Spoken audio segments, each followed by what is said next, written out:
وخففت الأزمات وحلت المشكلات. اصبر يا أخي الدكتور. يا لهفاه، إن الذكاء الاصطناعي أنت لا تعرفه إلا بوجه واحد.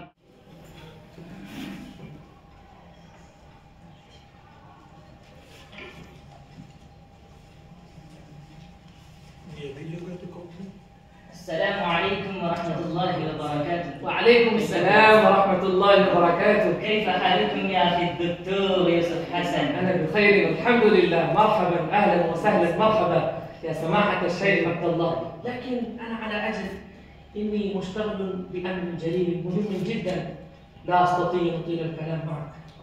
كيف؟ إني أراك لاعبا بهذه الآلة الإلكترونية بأصابعك، وأنت تقول أنا مشتغل بأمر جليل ولا تحب الكلام معي؟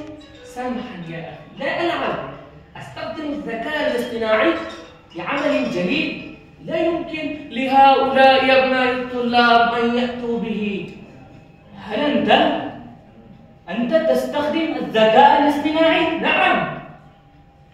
إني أراك رجلا نجيبا نزيها من القاذورات الحديثة. ألا تعرف؟ هو حزمة عظيمة من المضار والنقصانات. لا يا أخي، أين أنت؟ كأنك من أبناء القرن الماضي. هذا الذكاء الاصطناعي يحمل في طيه فوائد كثيرة ومنافع جمة.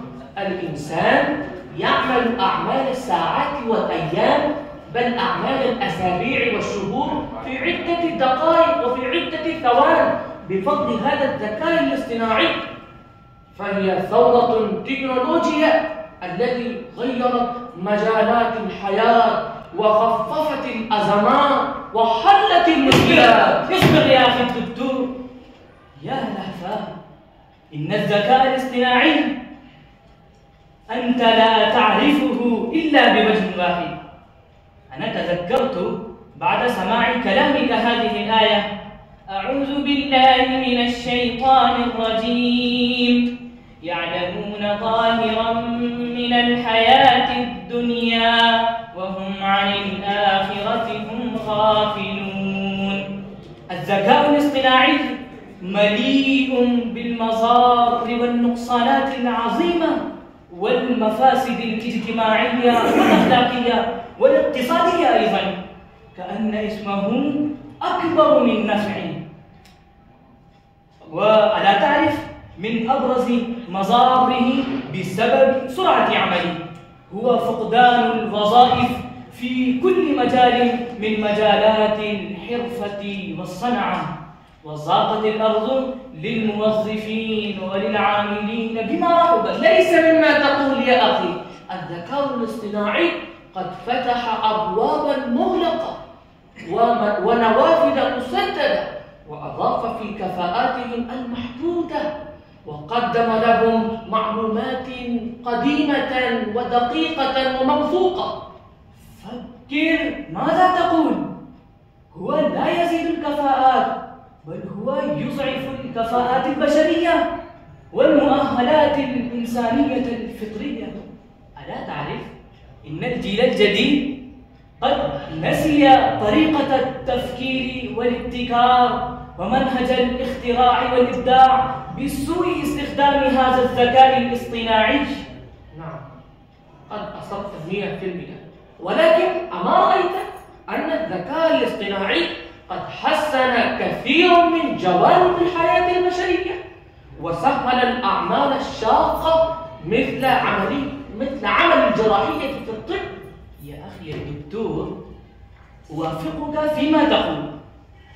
إن الذكاء الاصطناعي قد حسن صورة الإنسان، ولكن أفسد سيرته وخلقه، عالج داءً وأولد أمراضا. ألا تنظر إلى مضاره ومفاسده في العلاقات العائلية؟ بلى، أعترف كلامك، ولكن لا يمكن الازدهار والرقي بدون استخدام الذكاء الاصطناعي. هو بمنزلة السلم لنا. وأسفا، أنت لا تعرف معنى الازدهار والرقي. وأنت ذكي عاقل، ألا تعرف؟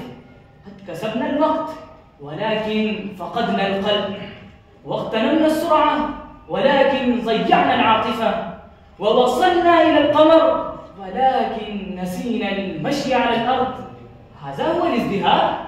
لا يا أخ، لا أتكلم حول الازدهار الدنيوي لا الديني، حول الازدهار الأرضي لا السماوي، حول الذكاء الاصطناعي لا الفطري. بارك الله فيك وزادك الله علما. آمين. استفدت من آرائكم السديدة، وأستخدم إن شاء الله الذكاء الاصطناعي ولكن بكل حيطة وحذر إن شاء الله. إن شاء الله. قد انتهى الوقت والآن وقت الفطور، فلنذهب بنا إلى اللقاء. مع السلامة إن شاء الله. وبعد